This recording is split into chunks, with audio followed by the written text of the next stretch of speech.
you are regularly thrown into a fit of rage, you often feel hopeless and apathetic, or if, like me, you go to anxiety and doubt, then stay with me to find out why this is happening to you and what you can do about it.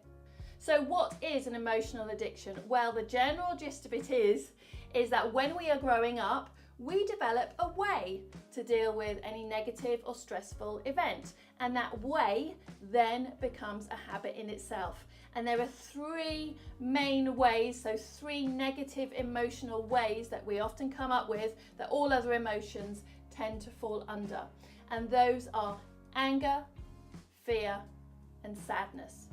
So in terms of anger, that can cover rage, outbursts, frustration, disappointment, resentment.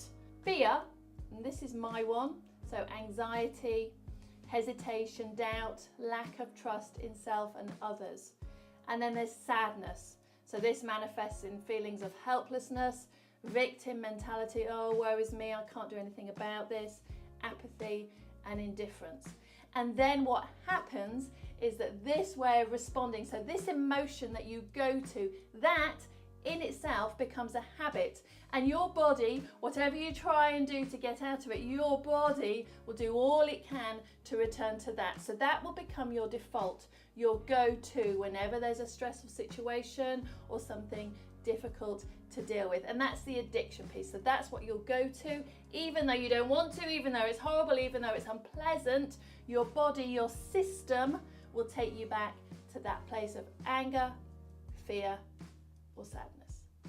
So in order for you to identify your main emotional addiction, whether it be the fear-based anxiety, anger, or sadness, you are going to have to start noticing your emotions, not only when you're in them, but also in the morning when you wake up. You know, what is your general state? What is your general feeling when you wake up? When you go about your work, how are you feeling when you're doing it? When you're sat having conversations with people, what is your go-to main emotion? So that's my number one tip, awareness.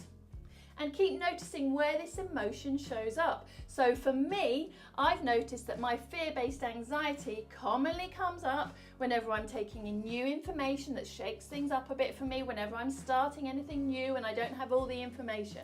So that's what I've noticed.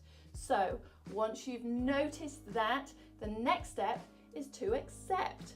Now this is really counterintuitive, I know, because all you want to do when you are feeling this negative emotion is get rid of it, get rid of it, get rid of it. But please trust me, that is not the most effective way to deal with it, because that is actually said to be the root of all other addictions. So in pushing it down with food, sex, shopping, social media, whatever it is that gives us that instant hit of dopamine, that instant hit of feeling okay, that is not the most effective way to deal with it. Which takes me on to my final part of the process, which is to allow. Now this really is counterintuitive, I know. What I'm asking you to do is allow that emotion to go through your body, because when we do that, we will get through it and get through the other side and learn to deal with it much more effectively.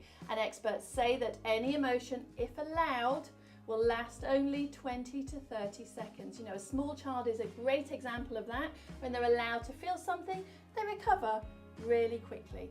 So when you do this, notice where you feel it most strongly. Really go there and go into the sensation. Notice where you feel the energy. What does it feel like? Do you have muscles tightening, butterflies? Do you get hot? Really dare to go there. And then let it go through your body completely if you can. The same applies if you only realize this after the fact.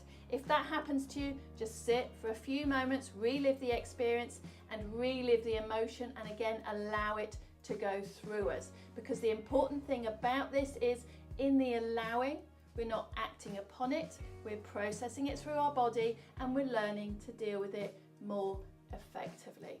So just to recap, be aware, accept and allow. And in doing this, you are learning a really effective way to deal with any emotional addiction that may, up until now, have a grip on you. Thanks for watching, and I would love to hear your thoughts and responses in the comments below.